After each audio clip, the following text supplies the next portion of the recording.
দেখাশোনা করে বিয়ে করার পর জানতে পারে যে স্বামী তার স্বামী পাগল, বা অথবা সন্তান যদি মা মা বেঁচে থাকা অবস্থাতেই মারা যায়, সন্তান মারা গেছে, কিংবা সন্তানরা ভালোই আছে, মা বাবার সাথে কোনো সম্পর্ক রাখে না, সন্তান দুর্ব্যবহার ভালোই আছে, কিন্তু এমন মা বাবার সাথে কোনো সম্পর্ক রাখে না, কথা বলে না, বা যারা ভোগ করে তারাই জানে এর যন্ত্রণা। এমন দুঃখ আরও অনেক রকম যন্ত্রণা আছে, যারা সহ্য করে তারাই জানে। কিন্তু এই যন্ত্রণাগুলো থেকে বাঁচতে গিয়ে কেউ ভগবানের কাছে চলে আসে, কেউ আর কেউ ভগবানের থেকে অন্য পথে চলে যায়, তবে সঠিক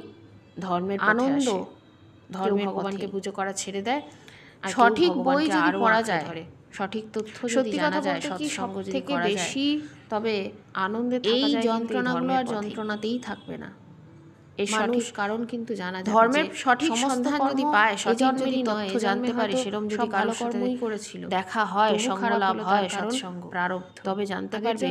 যে এই সমস্ত দুঃখের কারণ কিন্তু শুধুই এ জন্ম নয়, এগুলো প্রারব্ধ, ধর্মের পথেই আগের জন্মের ঘটনাও হতে পারে, কোথাও নেই।